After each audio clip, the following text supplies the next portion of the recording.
admissions scam ever prosecuted by the Department of Justice. We've charged 50 people nationwide with participating in a conspiracy that involved, first, cheating on college entrance exams, SAT and the ACT, and second, securing admission to elite colleges by bribing coaches at those schools to accept certain students under false pretenses. In return for bribes, these coaches agreed to pretend that certain applicants were recruited competitive athletes, when in fact the applicants were not. As the coaches knew, the students' athletic credentials had been fabricated.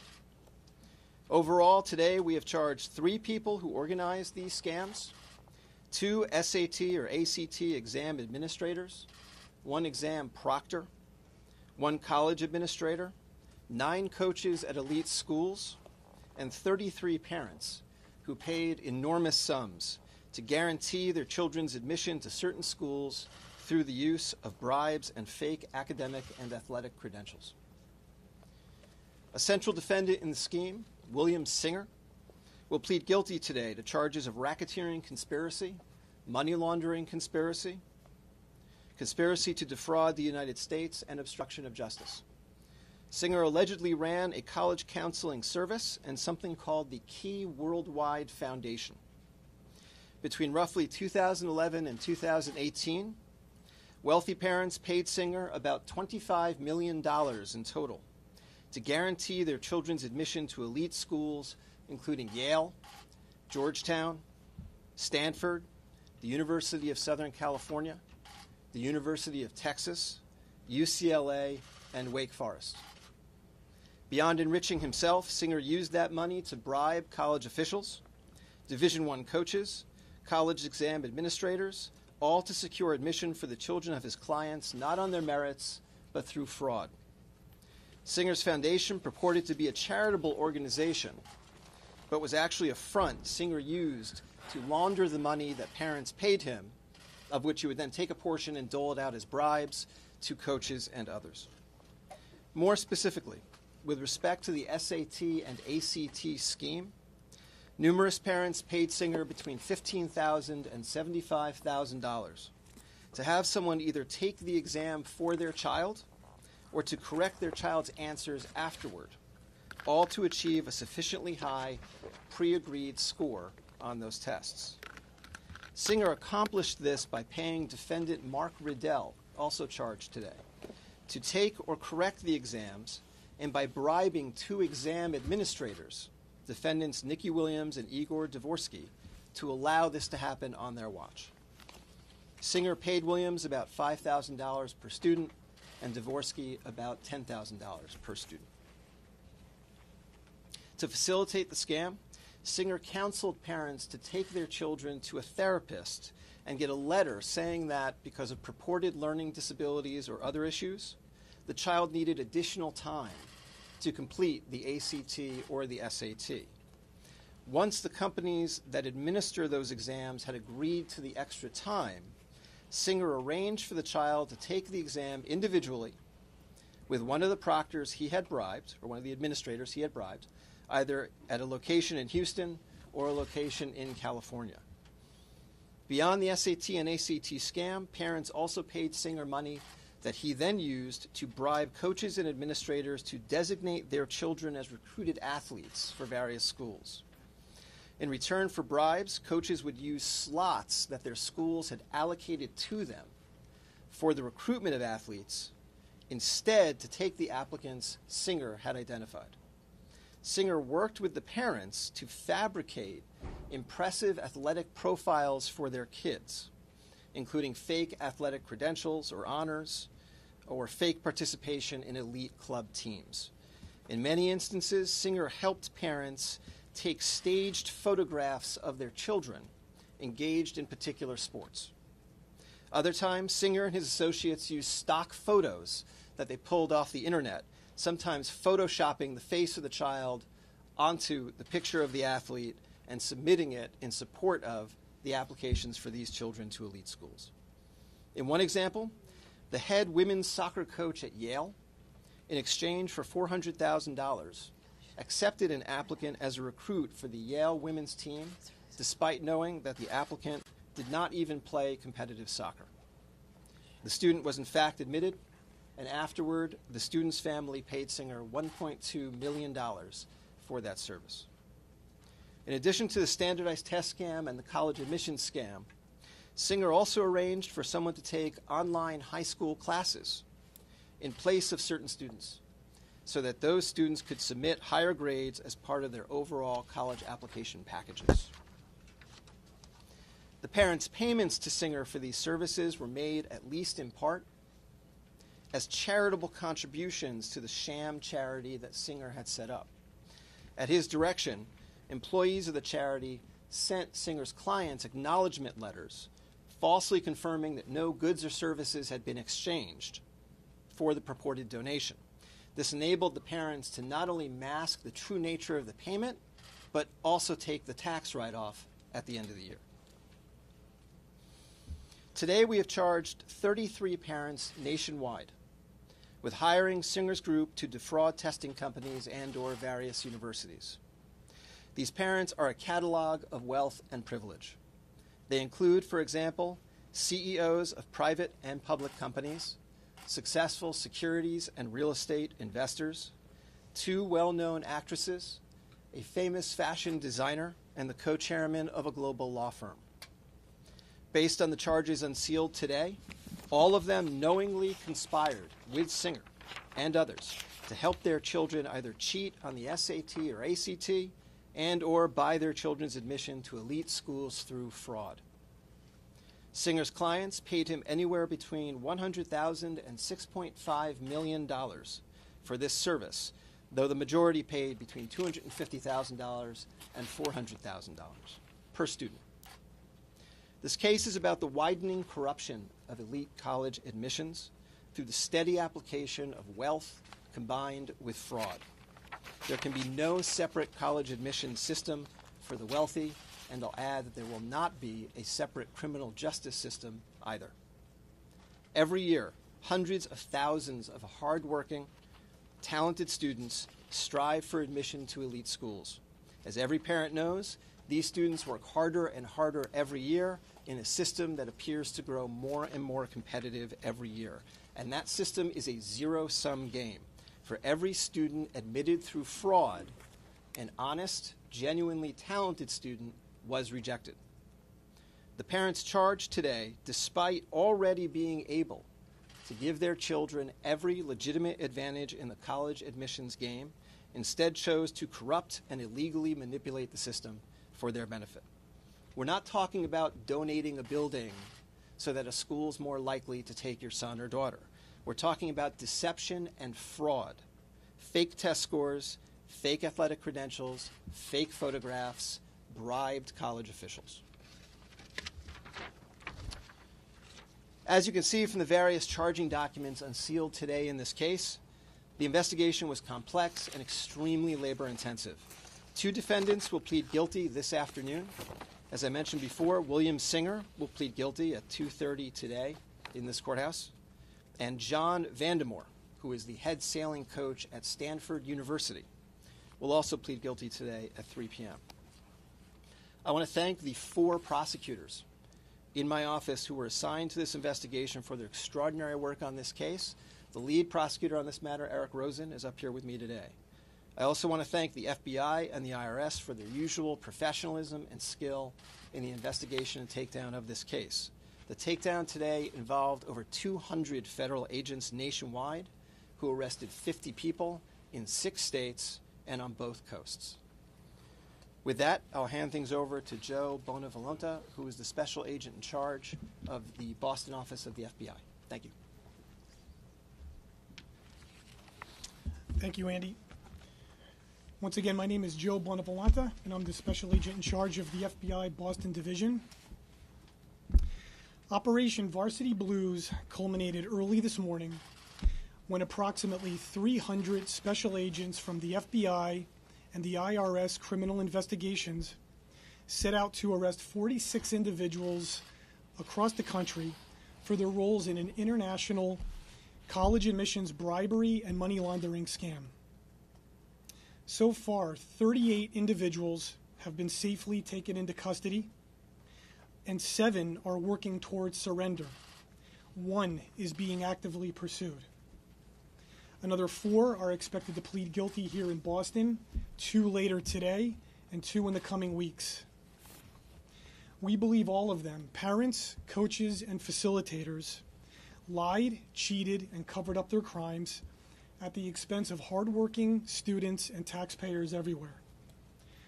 Our investigation began last May after we uncovered evidence of a large-scale, elaborate fraud while working an unrelated undercover operation. Following 10 months of intense investigative efforts using a variety of sophisticated techniques, the FBI uncovered what we believe is a rigged system, robbing students all over the country of their right at a fair shot to getting into some of the most elite universities in this country, such as Yale, Stanford, and Georgetown. We believe everyone charged here today had a role in fostering a culture of corruption and greed that created an uneven playing field for students trying to get into these schools the right way through hard work, good grades, and community service. Unfortunately, what many students didn't know was that the odds had already been stacked against them by corrupt practices, including but not limited to bribery, falsification of athletic profiles, and near perfect SAT and ACT scores that were fraudulently obtained on behalf of other students, when in reality they were far from perfect. Make no mistake, this is not a case where parents were acting in the best interests of their children. This is a case where they flaunted their wealth, sparing no expense, to cheat the system so they could set their children up for success with the best education money could buy, literally. Some spent anywhere from $200,000 to $6.5 million for guaranteed admission. Their actions were, without a doubt, insidious, selfish, and shameful. And the real victims in this case are the hardworking students who did everything they could to set themselves up for success in the college admissions process, but ended up being shut out because far less qualified students and their families simply bought their way in. What's also cause for concern is how this was even allowed to happen in the first place.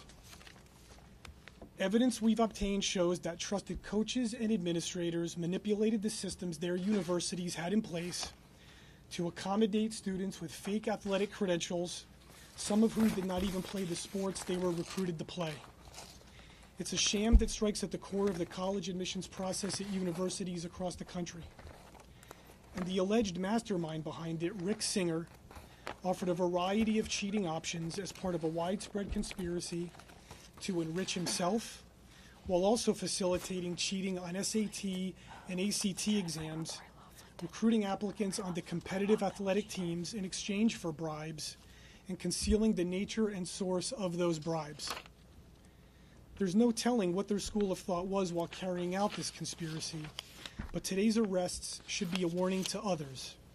You can't pay to play, you can't lie and cheat to get ahead, because you will get caught. This was a complex and demanding investigation, and it was charged accordingly. The use of the RICO statute signals the magnitude of the criminal enterprise and the seriousness of the crimes. I would like to personally recognize the investigators and prosecutors who pursued this case. However, our work is not done. Our investigation continues, and we will continue to find and stop those who aren't playing by the rules, because as you can see in this case, the impact on everyday people is real, has consequences, and broad-ranging effect. My sincerest appreciation for the tremendous work done by the United States Attorney and his team, as well as my thanks to Special Agent in Charge Christina O'Connell and her folks at the IRS Criminal Investigation for their continued partnership and support. This was truly a team effort. Thank you.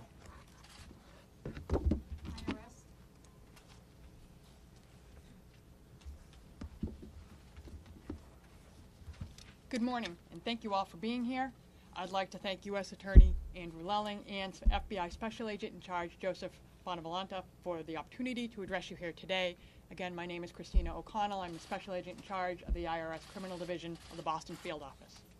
This morning, special agents from IRS Criminal Investigation, alongside the FBI, arrested dozens of individuals for their role in a nationwide scheme to exchange bribes for college admissions.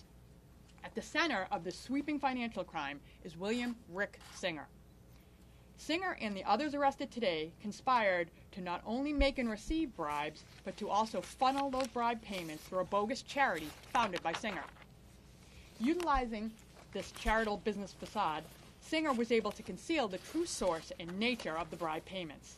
Then, to further the false legitimacy, Singer advised parents making the bribes that they could deduct the illicit payments as charitable donations on their own individual income tax returns. Overall, IRS Criminal Investigation and the FBI traced over $25 million in bribes laundered through this alleged charity founded by Singer. Overall, our investigators also revealed that the true objective of those involved was not charity at all, but greed. IRS Criminal Investigation will continue to collaborate with our law enforcement partners in the United States Attorney's Office on these complex financial investigations to ensure that the honest American taxpayers receive the message that IRS Criminal Investigation will never let financial corruption and greed trump hard work and honest effort. Thank you. Questions? How did Boston become the lead office to prosecute this case? Well, it appears to be a conspiracy nationwide in scope. There are several connections to the Boston area. So fake test scores, for example, were submitted to Boston College, Boston University, and Northeastern. Two of the defendants live in this state. A lot of the conspiratorial activity, phone calls, meetings, did happen here. And we, frankly, had the resources and the sophistication to take down a case of this magnitude. Do you have any idea how many students were able to make it into these schools over the years? We don't know the total number. As Special Agent in Charge Bonavolenta mentioned, this is still ongoing. So the 33 parents who we have charged, their children were able to get in somewhere. There are more than that, but I'm not prepared to give you a total. Is there anything that's going to happen to those students? Yeah. I'm sorry? Is there anything that's going to happen to those students who got in fraudulently? Well, there are two aspects to that question, right? There is, what is the reaction of the schools they go to? We leave that to the schools. That's not my bailiwick. As to charges against them, we're still considering that. It's not an accident that there are no students charged in these charging documents. The parents, the other defendants, are clearly the prime movers of this fraud. It remains to be seen whether we charge any of the students. How about the students in What degree did the students graduate? Do you know any percentage of how many students that actually got in fraudulently went on to graduate this degree? I don't know the answer to that question. Obviously, two parents very popular in this. I'm sorry? Obviously, there's two parents particularly popular, Felicity Hoffman, Lori Laughlin. Sounds like they took two different routes. Can you go into a little bit more detail what each of those parents are accused of doing with their children? Well, they're essentially, I'll speak more broadly. There were essentially two kinds of fraud that Singer was selling. One was to cheat on the SAT or ACT, and the other was to use his connections with Division I coaches and use bribes to get these parents' kids into school with fake athletic credentials. Some parents took advantage of one. I think Ms. Huffman, for example, took advantage of one of these, which was the SAT cheating scam. Some took advantage of the other, and some took advantage of both. There's no pattern that way. Any understanding as to why she didn't do it for a second child, according to the paperwork? I can't comment on that. Can you explain a little bit more about how you guys uncovered this case? I think what I can say is that our first lead in this case came during interviews with a target of an entirely separate investigation who gave us a tip that this activity might be going on. Beyond money, how did Rick Singer get his influence? How did he build up all these connections? Well, I think he began in this college counseling business years and years ago and built up his connections over. He began in this college counseling business years and years ago and built up his connections over time. I think beyond that, I can't really comment. As you can tell from the charging documents, the recruitment part of the scam depended on the personal relationships he had established with Division I coaches at a variety of elite schools. It says in here that the students are minimally involved in the exam cheating, but for a lot of these things, in terms of like getting your definition of learning disabled, how involved were the students? How much did they know what was going on? That varied tremendously. And so, for example, when you look at the complaint affidavit, which I realize is quite long, you will see instances where it's important to parents that their child not know that this had occurred. And in that kind of instance, the student would actually go and take the exam, and someone working for Singer would come in afterward, correct enough of the answers, submit the exam. In some instances, however, the child did know. And in fact, there's an instance in the complaint affidavit where a particular defendant and his daughter are on a conference call with Singer to discuss the scam. So there was a pretty wide range of how parents tried to play this, and Singer, I think, attempted to accommodate whatever the parents wanted to do. The coaches who are taking these bribes, was it for personal gain, or was it sometimes going towards the athletic programs at the school? It was both. So there is one coach who did not take any of the money for himself. The other coaches all took some money for themselves. Some took all of it for themselves, but most, it appears, gave some portion to the school's program and took some for their own use. Was this case tied to you mentioned another case that gave you a lead. Was this the Jerome Allen case with Celtics? No, it was not. You said that BC, Northeastern BU, were somehow victims of this admissions fraud. Can you elaborate on that? Well, they all received test scores that were artificially inflated through the cheating scandal. In one instance, as you'll see in the complaint, it appears that one of the defendants entered a quid pro quo with Singer, where Singer would help that defendant's student commit fraud, and in exchange, the parent would help one of Singer's other clients with admission to Northeastern University. I know it's a little confusing, but you'll see that in the complaint. And there's no evidence that the schools knew anything about this? I mean, they just believed what he was giving them? I think that's an important distinction to draw. It appears that the schools are not involved. It appears that in all of these instances, with the exception of one USC administrator who we have charged, University of Southern California administrator we have charged, the coaches were allotted slots for athletic recruitment. The coaches worked with Singer, meaning they accepted bribes. Singer gave the coaches sufficiently impressive fake athletic credentials. The coaches used those athletic profiles to convince everyone else internally that this was a good recruit for the team. The person was admitted, and the coach pocketed a bribe. Can you talk about some of the punishments, the level of punishments these defendants will face? It's a little premature for that. I mean, the statutes that we charge people under all have very high statutory maximums, but the actual sentence that someone might face, we just don't know that yet. It's very premature for that. Some of these bribes are substantial. You know, bribes between, as I said, usually between $250,000 and $400,000. Actually, I should say donations to Singer from which he made these bribes of college coaches. So it's a little premature to say what ranges of sentencing they might be in. Targets become cooperating witnesses? Well, I mean, I think as you guys know, and as you can see in the complaint affidavit, we do occasionally flip targets and they wind up cooperating, but I can't comment on whether any of these people will. I will say that the investigation remains active. These are not the only parents involved. We suspect these probably aren't the only coaches involved. And so we will be moving ahead to look for additional targets. You said Did Singer's Singer ever work expected. for any one of these colleges before? I'm sorry? Did Singer ever work for one of these major universities before? Meaning, was he an employee of any of these universities? Like as an administrator, did he ever get a start? Did he get a start that way, where he sort of got involved in this world like that? Sitting here now, I do not know the answer to that. I'm sorry. Any criminal history for him? I'm not going to comment on that. And you said that he's planning on pleading guilty today. What has been the conversation? What's led up to that? Obviously, you didn't just hear about these charges this morning. Can you shed any light on that? I can't shed a lot of light on that because most of that is confidential. I can state the obvious, which is that we identified Singer some time ago, and he has decided under a plea agreement to plead guilty to racketeering, among other charges. You knew that already, but that's really all I can tell you. Anything about the sentencing tied to that plea agreement? Offhand, I don't remember what the provisions of the plea agreement will say about sentencing, but the plea agreement should ultimately be a public document, and you will be able to see that yourself. It will be docketed. You mentioned that it appears that the schools are not involved, with the exception of that one administrator. Are the schools under investigation versus the individuals there? Are they currently part of your ongoing investigation? Right now, the schools themselves are not targets of this investigation.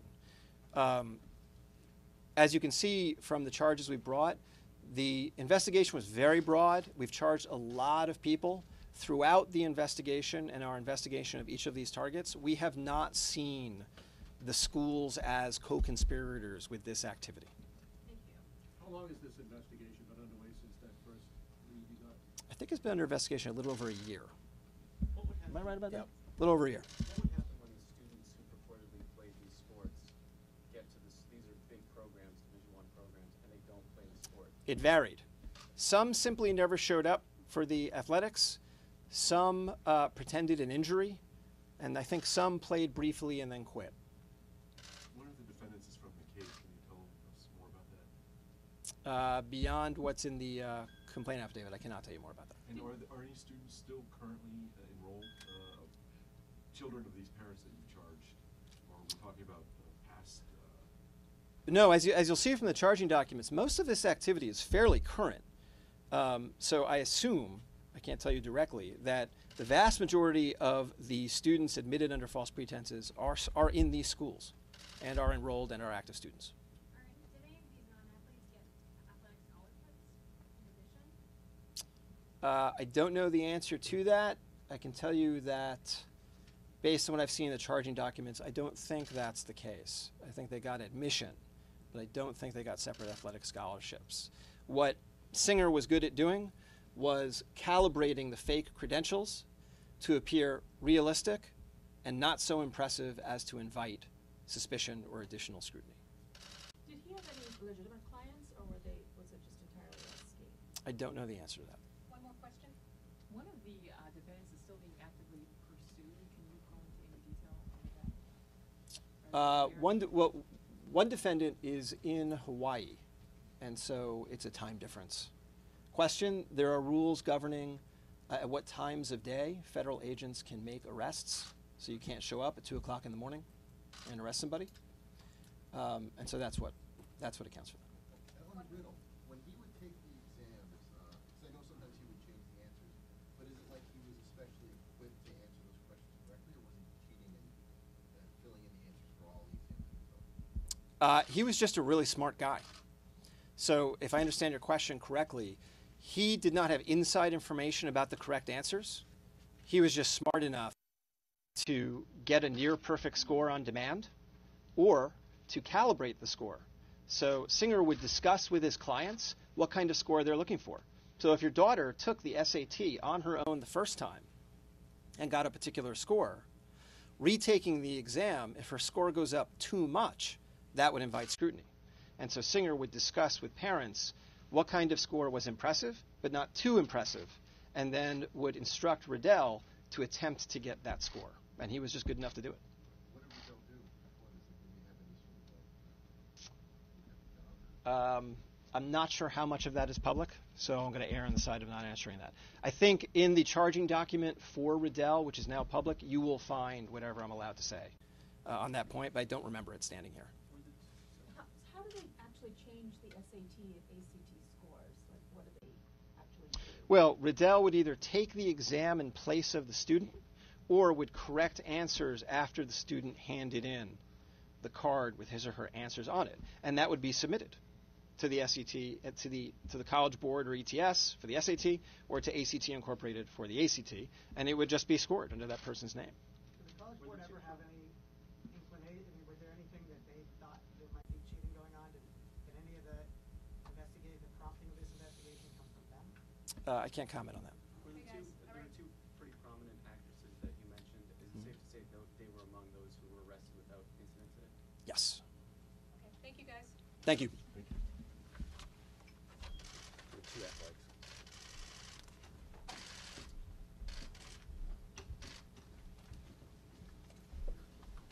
Thank you. Thank you.